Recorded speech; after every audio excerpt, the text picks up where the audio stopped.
Welcome to Lunch and Law, everyone. I'm John Vecchione, Senior Litigation Counsel here at New Civil Liberties Alliance, and I'm joined by my colleague, Janine Eunice, Litigation Counsel, and two of our clients, Mark Changizi and Jill Hines. And we're going to be talking today about these cases and the pressures and control that the federal government, through its administrative agencies, has put on social media companies so that the content of what's on social media and what you can look at is changed, removed, modified, censored. So I'll start with you, Janine. What cases do we have? So we have two cases on this subject. One is Changizi versus HHS. Mark Changizi here is the lead plaintiff on that. And the other one is Missouri versus Biden, and Jill Hines is one of the plaintiffs we're representing in that case. In both of these cases, the plaintiffs allege that they have been censored on social media for spreading misinformation, so-called misinformation about COVID, and that this censorship was not done because the social media companies wanted to do it, but because the Biden administration or the government has been pressuring them to do it, which makes this First Amendment action. And if you could, who are the plaintiffs in the Changizi case? So the plaintiffs are Mark Changizi here, who will shortly tell you more about himself, Michael Sanger, who is a lawyer in San Francisco, and Daniel Coatson, who is a lawyer in Denver. And in the Missouri case, Jill Hines, who runs an organization called Health Freedom Louisiana, and the three other plaintiffs we're representing, who unfortunately couldn't be here, are Jay Bhattacharya, an epidemiologist at Stanford, Martin Kulldorff, an epidemiologist who was at Harvard, and Aaron Cariotti, a psychiatrist and professor of medical ethics in California. And as you said, the states of Missouri and Louisiana are suing represented by themselves. Right, exactly. And why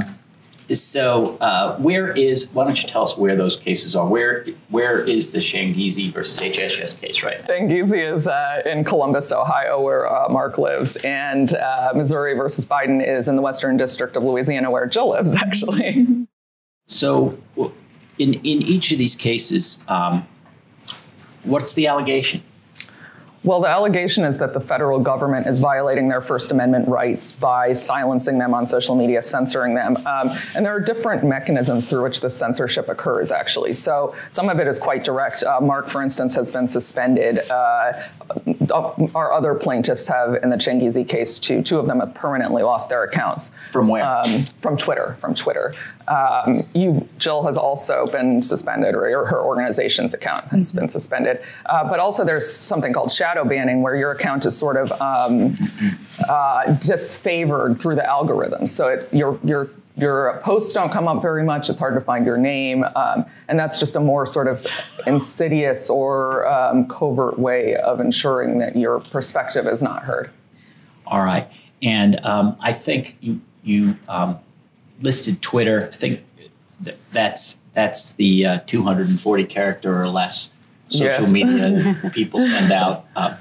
And you can also put pictures and movies, links of all that sort of. Right, yeah. And another one I think we're going to be talking about is Facebook, which I think is sort of the granddaddy of a lot of these. Yeah. And that is, you can have, and in all in both these social media and I think others, you can have groups. Right, that's right. And they're and can they be closed or open? How do they work? Well, so I'm not actually on Facebook. I don't know it as well. I know Twitter very well, however. Okay. Why don't you tell me about Twitter at least, just so people who aren't constantly on Twitter can know how it works. So you can post things. You can post tweets of up to 240 characters. And you can also have private groups. You can directly message people, and you can also have larger chat groups. So that's actually one of the allegations our plaintiffs made in the Changizi case, was that they were sort of deprived of their social interaction through this. A lot of us had actually formed these kind of groups to talk about these issues. And okay, well, why don't we get to the clients? Mark, I'll start with you immediately to my left. Where are you from? Ohio. Okay, and Columbus, I think we heard. Columbus, Ohio. I'm originally from the Washington, D.C. area, but yeah. So, and could you tell tell us a little about your educational background, what industry you're in, what you do. Yeah, I'm undergrad math, physics, PhD math, and became a cognitive scientist, sort of an evolutionary biologist. And what does cognitive science deal with? Yes, the study kind of the math of the brain and sort of understanding the higher, you're not looking at the billiard balls of the neurons, you're looking at the higher level principles that shape the way we are. And, and I almost, let me just veer off to say, one could, when one is defending one's case against censorship, say, here's my resume, and I'm really a great scientist or epidemiologist. And this is missing the point, right? This is to argue that, hey, I'm not misinformation. That's not the point, right? The point is that when there's a debate, there's always at most one correct side, and the other side turns out to be wrong. That's just the nature of debate. And so I often feel like what we don't want to do is say, in science anyway. That's right. In all things, there's always going to be at best one side correct. If potentially both sides of every debate are wrong, even, and everybody believes that their opposing side is misinformation. That is the nature of all disagreement. And so what one doesn't want to do is play up that, Jay Butcher, great, it's really Martin Kohlorff, I've got a good resume, but that's missing the point. And it plays into the idea that we have to argue that we're not misinformation. We're actually correct and should be allowed to speak. Now, once you go down that path, then you're implicitly arguing the other side should be the ones that are censored because we're the ones that are right. No, you've got to stop playing that game, right? It's not about which side is right. You need to let all of the sides play out because that's how we eventually discover the truth is through the messy process of free expression, right? So I don't want to, in some sense, I'm hesitant to even go down the background of my resume because I think that's playing into the wrong kind of storyline. It is playing into the wrong kind of storyline because you should be able to put anything you want on your site is the way it should work and did work for a while. Information wants to be free. I remember that, and I haven't heard it in a long time from any of the tech people who used to say it all the time. But I do think that one of the beauty of these cases, though, is that judges, I say this all the time, judges are people. You might like it to be otherwise, but they are. So I think we're pretty pleased that our clients aren't saying crazy things or 2 and 2 is blue. They're not. They don't say that kind of thing. It's not. It's all very reasonable, and I think the reason for that is what you just said. And judges are people, so really it shouldn't matter. But it is the fact that both of you are putting things on the internet that other people are going to want to look at. That's important information. I think shouldn't affect the legality of anything, but it does affect, I think, how judges think of it. It does. So let me and then I'll just quickly finish the story that you wanted me to say. So as a scientist with many books and things, like I was historically on social media because I'm trying to get word out about my discoveries. I want to say, hey, here's the stuff. I think it's so cool. I'm working on this stuff. Here, why don't you learn about it too? And I'd write in Discover Magazine and Scientific American. But I was fairly non-interactive on Twitter. I never grew very much. And then March 2020 hits, and I'd always stayed apolitical. Talk about free expression here and there when I thought it was needed, but otherwise never wanted to get into the whole bomb throwing from one side or the other. And then early March 2020, things just didn't feel right. I felt like there was a collective hysteria sweeping through. All of the signs of collective hysteria were there.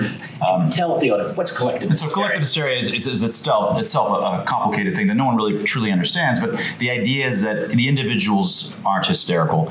There's some sickness at the network level that's and so this is the kind of things that I've devoted a research institute now since then to study, trying to understand what goes wrong in these networks of individuals such that you can end up with group thinks and social contagion, and how can one understand these kinds of events, because these are the kinds of events that undergird the great genocides and democides when these sorts of things happen. And they typically will quickly culturally evolve notions of an unclean out group that is, we're the righteous in group, and and you can do anything you want to the unclean out group because they really are, the world is at stake if we don't put them down. These kinds of attitudes happen in all of these different cases. Iran protests, women without hijabs, is another example, one of many kinds of examples where these similar isomorphic things happen. And so that's what I saw what was going on. And every aspect of the narrative, the mainstream narrative, that this is a disproportionately dangerous, altogether novel virus, none of which was true. It was more dangerous than your average flu for if you were very old, but it was actually much safer than your average flu for the young. And these were the infection fatality rate numbers that were there even in mid to early March from the Princess cruise and one of these early cruise ships and Chinese data. And anyway, and the only way to solve these things were lockdowns, which were explicitly recommended against as of 2019.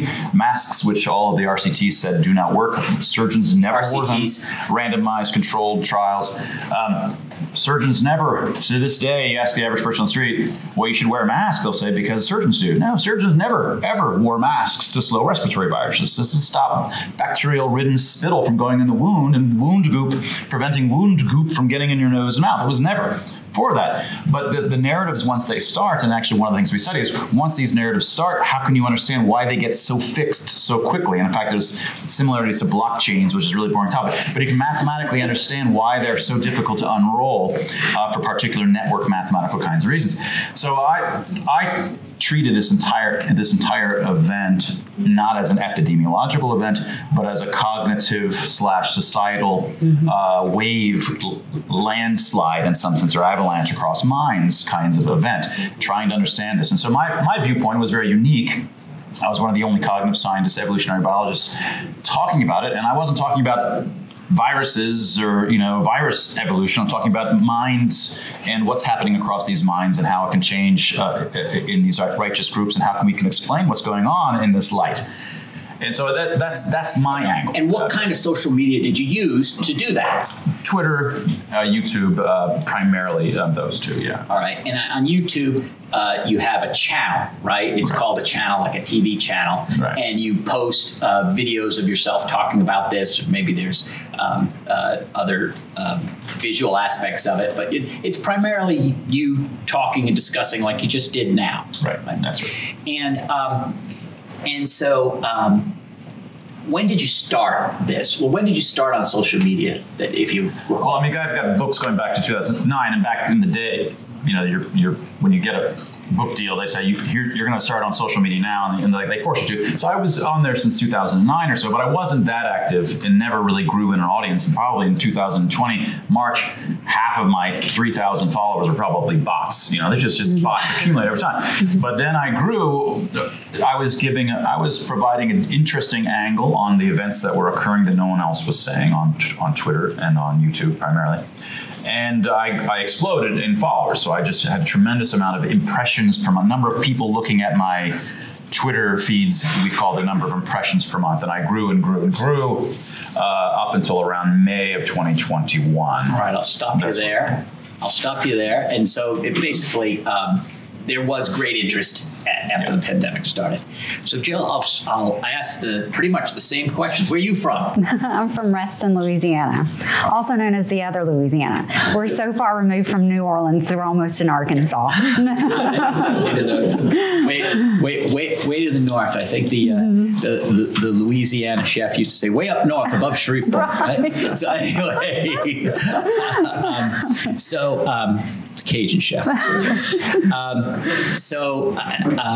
What do you do? What's your background? And how'd you get on social media? Well, I'm not a scientist. My background is actually marketing, so I am well equipped to identify bait and switch, which I think we have experienced too. But I'm a stay-at-home mom. I haven't been in the workforce for 2 decades now. I'm a homeschool mom.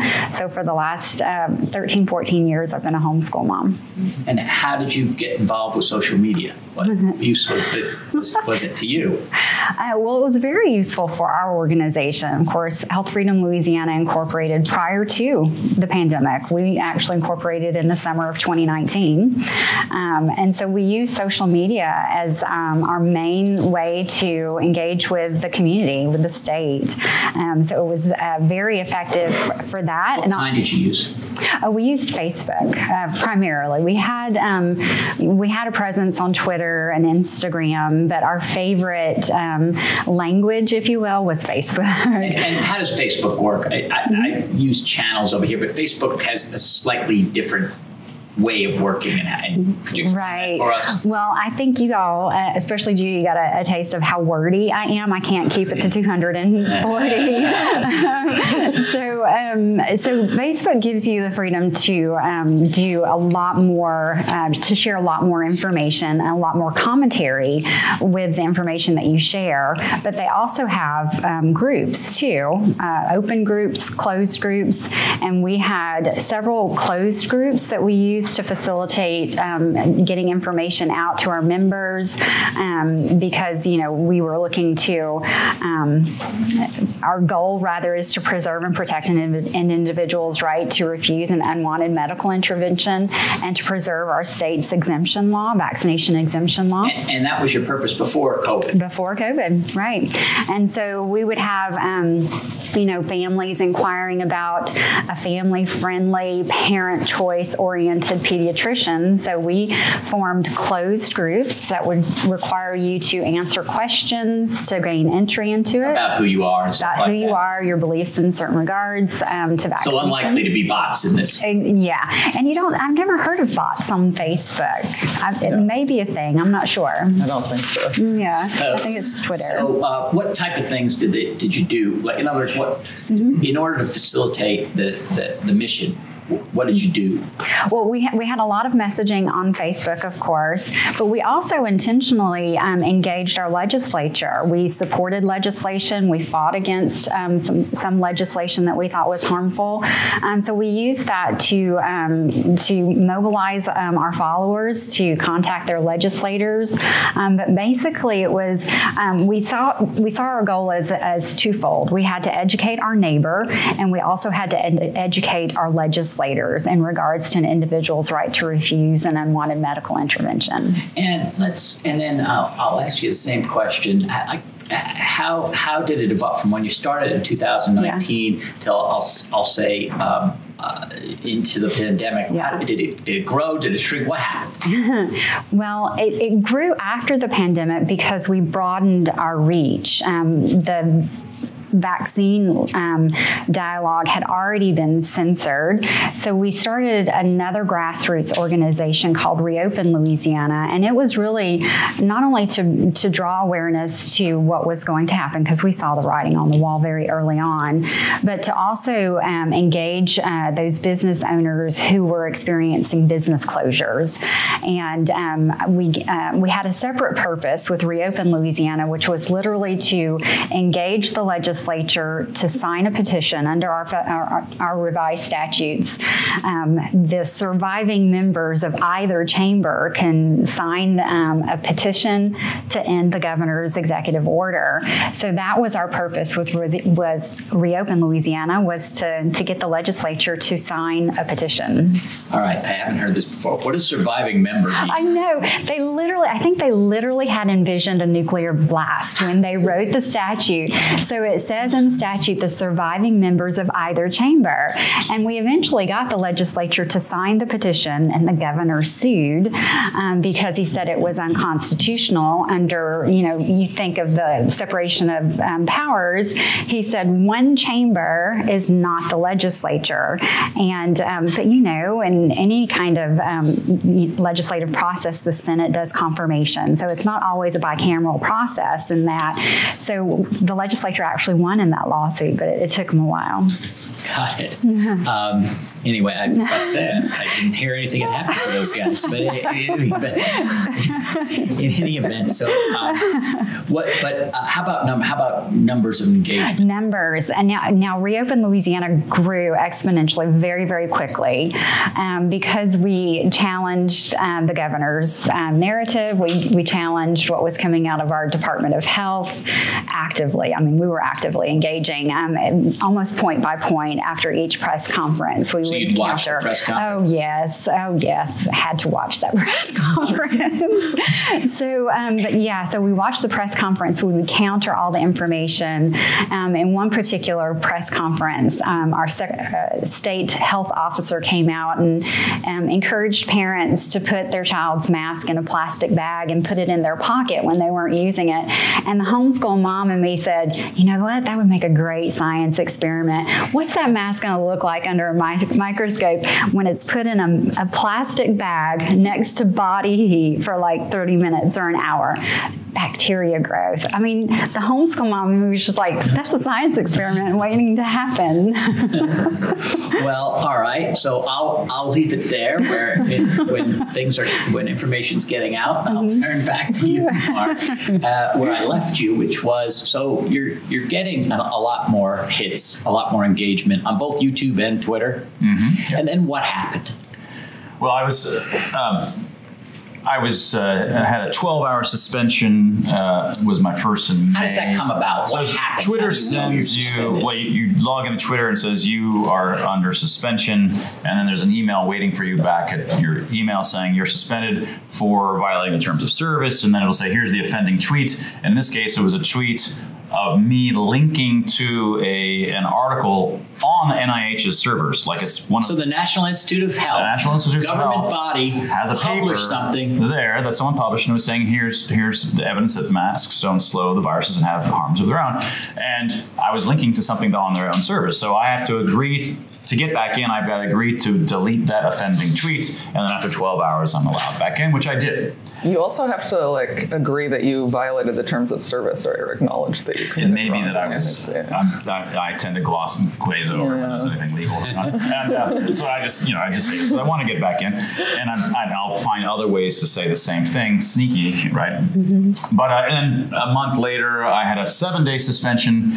And I never was sure why, because when they sent me, here's your offending tweets, there was just nothing there, like something messed up in the system. I never knew why. And then I was permanently suspended in December of 2021. This is from Twitter? From Twitter still. And a couple of YouTube videos have been taken down concerning masks and other things as well. And I was you're given strikes at YouTube, and if you get enough strikes, then they can permanently suspend you. Anyway, I appealed when I did get back into Twitter, and I've since been suspended a couple more times, but I realized that once I started talking to you all and to Janine. How did that come about?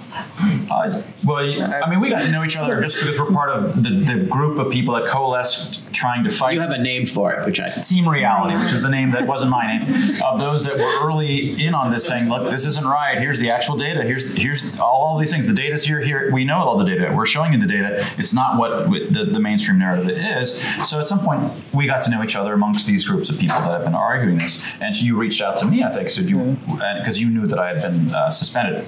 But in conversations with her, I said, look, I can actually show you the data because Twitter shows how many impressions you get per month. And so I had almost no impressions per month prior to March of 2020, number of views total of my tweets. And then you could just watch it rise exponentially, and I became a huge amount. I was hitting really the number of views, impressions I was getting was what often people with 300,000 followers. I only had 30,000 followers, but it really depends on your network structure and how you can. If I tweet, how many people can tweet that? And the virality is different than just your pure number of followers.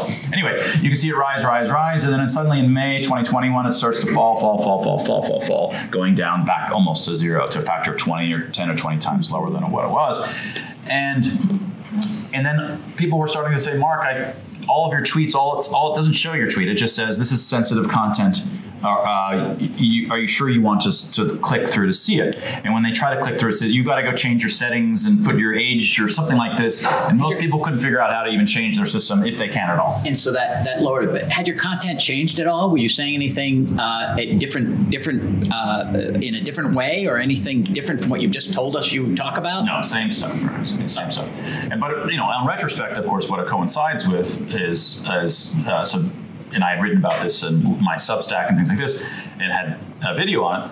Jen Psaki, the Biden spokesperson, had just announced in April, we are hereby working with Facebook and Twitter to decide who are the misinformers and who should be censored and who should be suspended. And anybody that's suspended on one social media, big tech social media, should be obviously suspended on all of them. It should be blacklisted across all of them. It's not good that you should be suspended from one and not all of them. And so they're proudly announcing that they're coordinating with them. And so that's exactly April-ish, May when that happened. That's exactly 21, right? Of 21, yeah. And that's exactly when both the impressions stopped rising and started to fall, as well as my number of new subscribers at YouTube. So looking at the number of new subscribers, usually once you grow from 10 to 4,000, if you've got 10, you're happy to get one new subscriber. You're like celebrating and having wine. If you've got 4,000, you should be getting, 40. You should get maybe 10% each month. Whatever. It's exponential. That's the way these things typically work. But instead, the number of new subscribers was following the same path as the number of impressions on Twitter. So clearly there was, and they all work together. And the Trusted News Initiative is this group of media and social media companies that have all been working together and agreeing to work together for the benefit of us all to ensure that there's no such thing as misinformation. And so it's clear to me that they were working together and possibly directed and coordinated from above.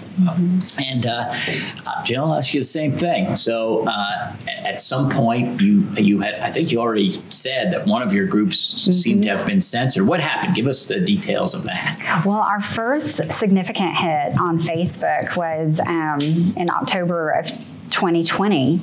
Again, our viewership had grown, and we were trying to engage the public to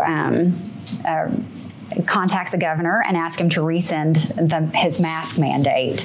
And so we actually had a post put up, but we used, a legislator had reached out to us because their grandchild had developed a bacterial infection around their mouth called impetigo. And so we had pictures of just children's mouths with impetigo and the call to action asking people to reach out to the governor and ask him to rescind the mask mandate. And it was hit with I don't know if it was a fact check or a community standard. They have all these various tools that they use, but it suspended our viewership, our posting abilities for 24 hours. It brought us down for 24 hours, and it coincided with a day that we were actually in committee, in the legislative committee, supporting two bills, one to prohibit a COVID vaccine mandate. And remember, this was October of 2020. I think we were well ahead of our time in that sense. So we could not engage the public and ask them to be in committee to offer testimony in support of these bills. And it was really only just myself and maybe 3 other people that were in committee that day. So it left us unable to communicate for 24 hours when we were actively trying to get the public engaged in the governmental process. It was so infuriating. I can imagine. And then what happened after that? What the other? It just escalated. I don't even know if I can count the number of infractions that we've got between both of our Facebook pages, our various groups. They took down 2 of our closed groups. We also now the closed group. I just want to sort of put a point on this. Yes. The closed group is a group of people who have contacted the Facebook, filled out questions, say they all want to talk together about this. No one else can see it but who's in the group, right? Exactly. So it's not like you could be causing a stir out somewhere in Louisiana, except with whoever came into your group. Intentionally. These people had to intentionally be there. And one of the concerning things about closing our closed groups the way they did, there's actually a notification that they sent to us that says you cannot say anything negative about vaccination or masking when they took down our groups. Wow. There's actually that disclosure from Facebook. And so, and they get to decide what's negative, and they get to decide. And so, so the prohibition was so deep that it wasn't even doing it to people, providing information to the general public. Exactly. And it wasn't, the initial group that they brought down was around 2000. Then we moved over, because we had regional groups, and so people could communicate regionally. And so we moved to another regional group, and we tried to let people know that we were going to this regional group, and we couldn't do that. I mean, nobody was seeing our stuff. Once you get hit with any kind of infraction like that, especially when they disallow you from posting for any certain amount of time, your viewership goes down dramatically. And I think you also were telling me that there were the older people find it harder to make it through the technology, right? Right, exactly. I told you earlier that we had this one woman who followed our Reopen Louisiana page faithfully. She always commented, and I could tell she was an older woman because she didn't have a profile picture. And she had just a name that looked like, an older name. So, but after we got hit so significantly that first time and we disappeared, and it wasn't just that we couldn't post for 24 hours. When we were able to post again, nobody saw us. I mean, it was just like, I told somebody, it felt like we were posting in a black hole. Nobody saw our stuff. And then weeks later, it's kind of like you have to dig your way out of it. Weeks later, people started seeing our page again. And someone commented, they said, "Where did you guys go?" It's like we took off somewhere. No, we were there, but I never saw Miss Ruth again. She was gone. And how did you find New Civil Liberties Alliance? Well, actually, I was engaged through the first lawsuit. Our Attorney General, Jeff Landry, and his Solicitor General, Liz Murrell. Liz Murrell and I were both testifying in a committee one day on a bill, and she approached me afterwards because she's heard me bemoaning all of the censorship, and she approached us about being part of it. So I'll go back to Janine. Let's go with the Chinguizi case first. Tell us what happened in that case.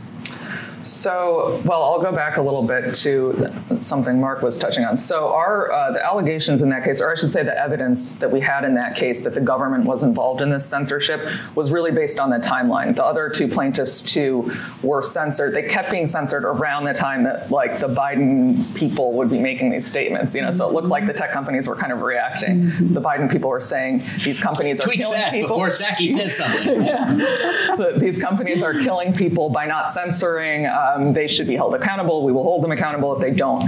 So, but we didn't have, I would say, like hard evidence or more direct evidence that the government was involved. So the judge found that to be a problem, which I disagree with because I think he should have let us get to discovery to obtain that hard evidence. But he basically threw the case out on those grounds. And one of the grounds also, which I'm amazed at even now, is so we quoted the Jen Psaki comment, and we'd also quoted some things President Biden says, and he says, "Well, they're not in the suit, so I can't take that evidence," which is kind of odd. But anyway, go on. Because we had sued HHS, and we decided strategically not to sue Biden himself, but he's in charge of these agencies, so it's ridiculous. So the judge dismissed that lawsuit, but it's complicated. We have a motion to reopen pending in the district court, and at the same time we have a notice of appeal in the Sixth Circuit to sort of preserve that. Right, and the motion to reopen has to do with the second case, right? So why don't we talk what's happened there? Because the second case, which we're joined with the Attorneys General of Louisiana and Missouri, we're representing the 4 private plaintiffs. We've learned so much information since and through that lawsuit that we are asking to reopen the case based on the new evidence. So the judge in the Missouri case ordered discovery, so the government and tech companies have to produce certain evidence. Now, the case is not against the tech companies, but the judge actually granted third-party discovery. So we get communications from the tech companies themselves as well. And it's really revealed a sort of high-level, coordinated, massive effort between the federal government and the tech companies to silence people who have, unpopular perspectives on COVID or on a lot of things. It turns out. Well, there's more. It's more than COVID, but we're only representing people on the COVID matters. And I think the other thing that happened is I think we got to give Alex Berenson something, right? So there was another suit in California we weren't involved in, but he got some discovery material that was emails that also I think helped, right? So he's a sort of prominent lockdown skeptic from the beginning. He attained a massive following, in 2020, and was fairly controversial. He was kicked off Twitter despite having received assurances from executives inside that he hadn't violated any rules and he wouldn't be kicked off. He relied on Twitter too for his account was so big that he was basically, profiting off it. He wrote books that he would promote on Twitter, so it was important to him. And that's something we haven't mentioned here. You can monetize your social media presence. Sure, yeah. I mean, and you can promote your work and things like that. So it's not just fun for a lot of people. It can also be can hinder your career.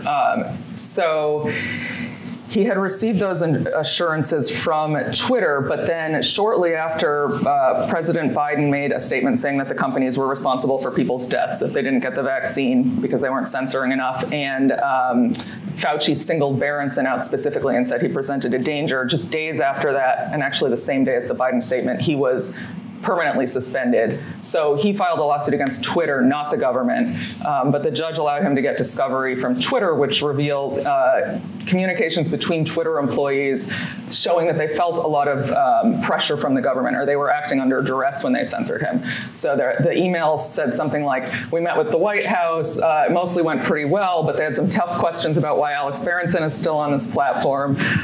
Mercifully, we had answers. And then very shortly thereafter, he was kicked off. So that's a pretty clear, First Amendment claim. Yeah, they used his name. Now, I think you can go to our website, nclalegal.org, because we have a lot of the emails there that we've gotten in our suit that are public. And it's the same story. Right? Yeah. So what have we got? What have we gotten that you can talk about? Well, so there are just thousands and thousands of emails between the tech companies and people in government, high up in government, especially HHS, CDC, DHS, the White House itself, showing that they're working together. Now, I want to say that with a caveat. In some cases, it looks like they're working together. The tech companies will say things like, "We're so pleased to be working with you on this. We can't wait to help you suppress exclamation point, smiling emoji, right? And help uptake vaccine intake." And but it's my firm view that this has to be viewed against the backdrop of the threats and the coercive tactics that have been used. The Biden administration wouldn't be making these statements if the companies were doing this voluntarily. And they set up task force internally in each of these companies at the government's direction. It's not like they had these task force hanging around. Right, exactly. And then there are also a few other emails, again, sort of like the Berenson ones, showing showing very clearly that these tech companies are acting under duress. There's another one between Jen Easterly at DHS and another employee within CISA, the cybersecurity agency, and she's saying we've really got to overcome these these companies' hesitation to work with the government. Well, even in Jen Psaki's first or second announcement that they're working with, it was coupled with, and we're constantly looking at antitrust. That was part of the very next sentence. And then what is the 230, which these things, on another, she had mentioned that again in the same short paragraph. And so 230 is something that protects the social media sites from lawsuits. Yeah. I'll just say it. So the threats were right there. That we're working with them, and then in the very next sentence or in the same paragraph, the implicit threat. Yeah, it wasn't even too hidden, was it? No. They were proud of it. You didn't have to search long for that. No. And so where does everything stand in Missouri? Yeah, we're Louisiana still, actually, but in Missouri by so we're still getting discovery. We're still in negotiations. And there's a preliminary injunction? Yes, so the discovery was actually ordered for the preliminary injunction, not for the later phase of the case, which is unusual. But Yeah, and as I said, the amount of documents is tremendous that they've turned over. So even just I think in the military space, they always say that numbers has a force all of its own, and I certainly think that that's the case with all these contacts with the government pushing these companies all the time. So, Jill, I'll go to you. So why'd you bring the suit?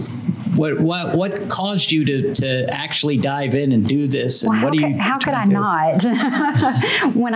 When Liz approached us in the foyer outside the committee meeting, we were like, yes.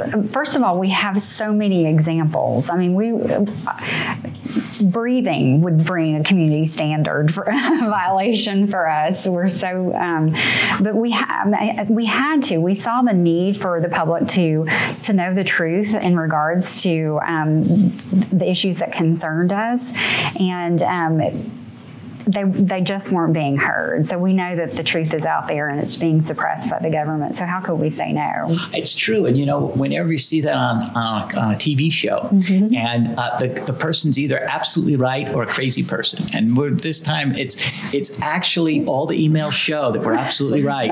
So, and it's almost like I can say, well, I told you so. At least I tried to tell you so. But the government suppressed us in our efforts to do that. All right, well, we're almost at question. I'll ask the same question of you. Why'd you bring the suit, and what do you hope to gain from it? Well, I'm hoping really from even more than the suit. One of the things that I take to be, I think this is, of course, there's top-down First Amendment violating censorship, but I think the reason Jen Psaki and the administration was so unabashed just to say they're doing this and they're involved in threats is because there's been a cultural loss of appreciation for free expression itself, cancel culture, and free expression is not intuitive. There's a simple argument that is pretty persuasive to most people that why should people be allowed to post things that aren't true? Shouldn't the government then just let only the truth be published, because otherwise that's bad for society? And prima facie, if you don't really think this through, that sounds like reasonable.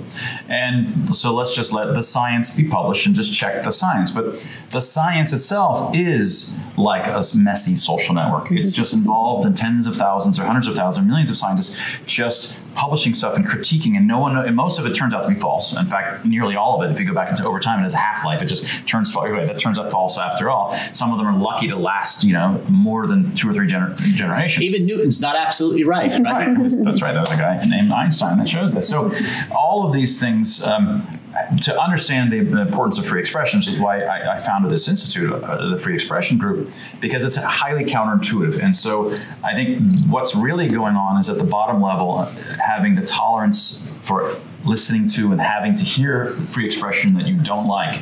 And that bottom-up forces is in some sense why the government is even daring to walk in front of the people and actually say that, suggests they're not mustache scheming. They actually thought this is now the right thing to do, and this is a cultural phenomenon where we're in the wrong place, where they felt that the culture had moved such that they believed they could get away with it. Well, and they really believe that they were right to do this. I believe that they really, truly, in their circles, it's become the norm of and it just was, something else was published, Jacinda, just today there was something, the Prime Minister of New Zealand saying that free expression on social media is the most dangerous fascism that we have today. And there's Justin Trudeau said something to that effect 3 or 4 months ago. There's a complete upside down notion of what free expression is for and how it works. It works in a very messy sense over long periods of times, and that's how the truth is found. It's not by virtue of any centralized control that only ensures non-truth. I think that's right. Even with the best of intentions. I think that's right. And I'll add, just before we go to questions, I will just ask you, what is the suit asking for? Declaratory and injunctive relief. So no one's asking for money.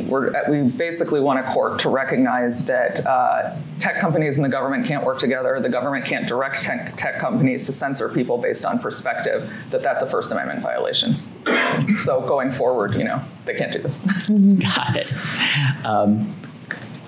let me see. I'll give this. Do we have any questions?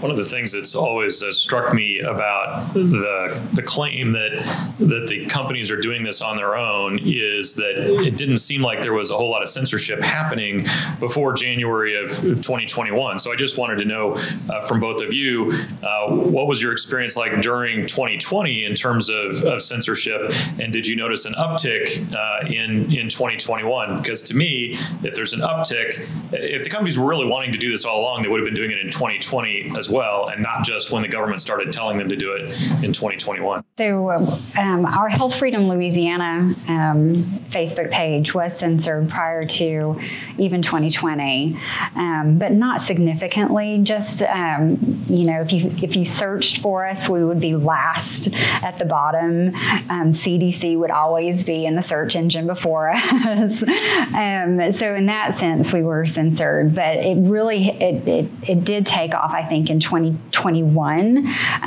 For us, 2020, again, we were hit significantly with that first warning regarding the mask on Reopen Louisiana, and from that point, it was just a downhill from there. But in 2021, after the vaccine rollout happened, and especially after there were some reports of injury that surfaced, one in our state, that really kind of caused the censors to go into overdrive, hitting that button. They didn't want any of that information to be out in public. For example, Angelia DeSalle, who was one of the first viral videos of vaccine injury to hit the social media channels, she's become a good friend of mine because she lives in Louisiana. She's also become an advocate for vaccine injured. So her video, when it came out, she was even censored. Her son shared it, and he was censored on social media for doing that. So the fact that they were promoting this drug and at the same time censoring the adverse effects of it is really kind of sinister. And I'll just follow up with that. I think somebody told me, or I have the impression, maybe you know, that if you just, you said you linked to NIH material that got taken down, the pharmaceutical companies are required to put the side effects on their label, but if you put out the side effects on the label on your social media, it would go away. That was required by law. Anyone, is that true? Well, we actually brought legislation this past year that would prohibit any state agency from marketing a medical intervention to a minor, because our Department of Health was targeting our minors in their advertising. They were promoting vaccine teams and leadership, even through libraries. Librarians were approaching teens in the libraries to be a part of this vaccine group or teen advocacy organization. And so we wanted to stop that. And one of the things I mentioned in committee was, if this was a private company that was advertising a medical intervention to a teenager, they would have to provide all of the adverse effects that were brought forth in an RCT, and they weren't doing it. To your specific question, I would never post on Twitter the adverse event. I would be too worried about just giving. Well, imagine this: the poll. Every time one person is censored, you're censoring another million people, right? Who keep their mouths shut. You've said about self-censorship, about having to go around and do it a different way, right? Yeah, well, I avoid lots of topics because I'm just, there's no sense in me showing my voice only to get immediately determined. So there's just no sense in saying certain kinds of things. And to certain things I will only say in roundabout speak so that the AI hasn't caught up to us yet, But that's the biggest danger of all is it's not just the number, the 100 of us sort of more leaders in the community and another whatever 10,000 that were, it's each time one of these people goes, whole swaths of society refuse to discuss it anymore. Can I actually quickly address Mark's question? Yeah. So because we've learned from the discovery in the Missouri case,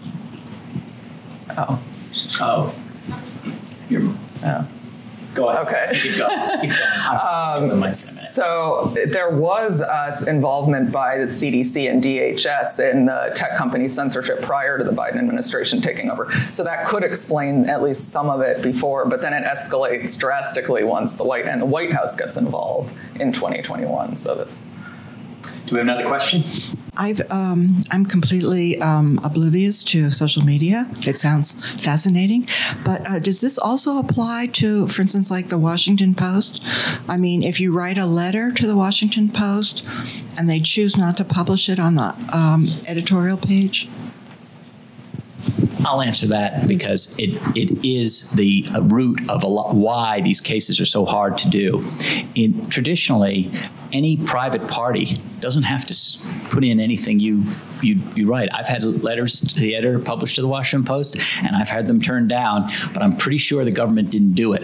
They exercise editorial control.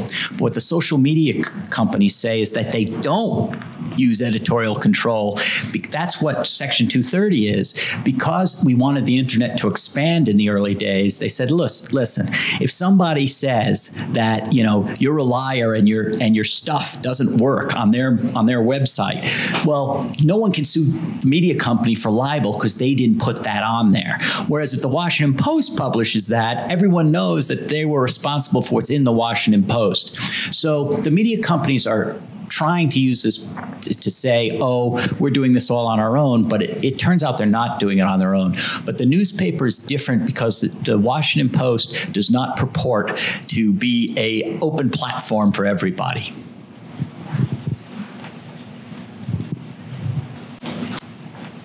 I think that the whole issue of state actor influence of private entities is broader than big tech alone. Obviously, that's a big part of the social sphere and communications.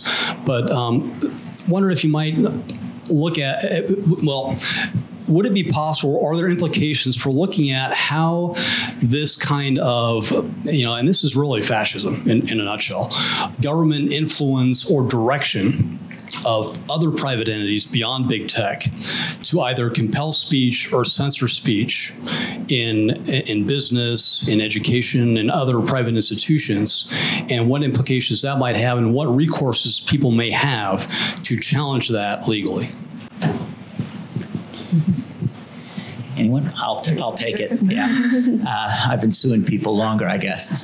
So in any event, I think that there's a couple of things. One of the things that happens is that the government can, for instance, enter contracts with business to buy stuff and then say you can't do things. I don't know how much of that is, you can say that the government is allowed to make conditions, unconstitutional conditions on their contracts. But again, those are harder cases because you don't know what they say. They could not put it in the contract, but the guy at the agency could let it be known that you're not going to get the contract if you do X, Y, or Z. That's the sort of thing you've got to ferret out. Here, I am, and in the schools, much of their censorship is self-directed. Some of it comes from certain civil rights, I would say a boulderizing of the civil rights laws, but some of that's internal to themselves. But you can sue those schools when they violate, particularly if they're state schools, right? They're subject to the Constitution. But I think across all industries, it's difficult because it's difficult to find out what their motivations are. But it's slowly happening. It's happening with cases like this, and it's happening by cases other people are bringing in that vein. Okay, we'll take a question from Tim online. He says, I recall Biden and Psaki stating words to the effect, hey, the media have to do more.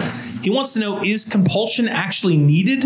Why isn't it enough just if the state invites or implores censorship and then the media volunteers to do it? I guess this is a sort of won't someone rid me of this meddlesome priest kind of question. I think that's the big question, right? Is whether you have to show coercion, or that they, are only doing this because they're under duress, or whether the coordination is enough. And it's my opinion that, they just can't work together. If the tech companies are doing the government's bidding, regardless of why they're doing it, they're acting as arms of the government, and that's a First Amendment issue.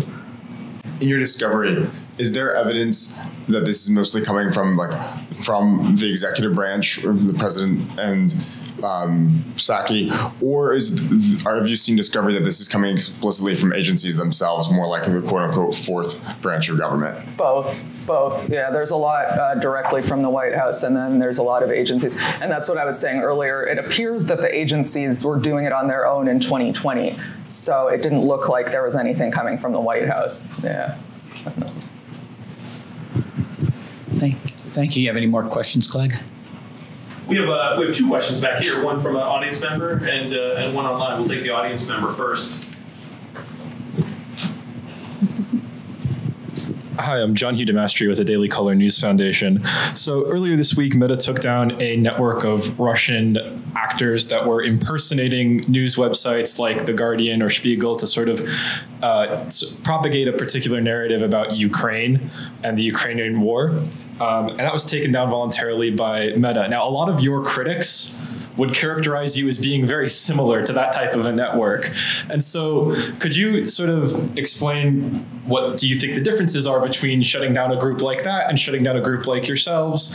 And sort of expanding upon that, do you think it's okay for the US government to be involved in interactions maybe with something like that? And how does that translate between you and foreign actors? What's the difference there? Well, we are suing DHS in Missouri. So I will say, when there are a number of emails with DHS employees where they are talking about exactly that thing. So it's the DHS person, or sorry, I guess it's the social media person will say, this person has 0 or 2 followers, and somehow their tweet got 80,000 retweets in an hour. So that looks like a bot. They're these bot farms. And I think that sort of thing can be sort of identified. I mean, I don't have a problem with those being taken down. I don't see that as a First Amendment violation. It's a national security issue if they're trying to interfere with elections. In this case, it's interfere with the elections.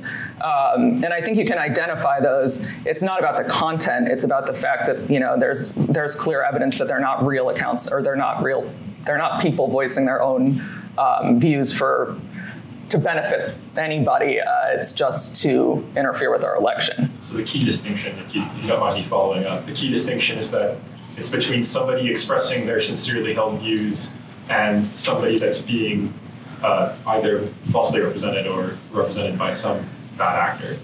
Yeah, I think the nature of the case is different, and we certainly have not. We haven't. There's no allegations about national security in our complaints. So I do think that's the difference. Yeah. So Tom would like to know online that he says, given the significant harm presented and the collusion that we're seeing and the cyclical reliance by the government on these kinds of things, he would like to know what ultimately can be sought as an effective remedy. You said the suit isn't for money. How do we stop this? Tom wants to know. What's the remedy? What's the right remedy? We want declaratory and injunctive relief. So for a judge to say that this behavior violates the First Amendment and the government can't do it, hopefully the government will listen. If they don't, that's another story. And I think that's any more? All right. I believe we're at the end of our program, and I thank you all for being here. I thank our guests for being here, and we will see you next time on Lunch and Law.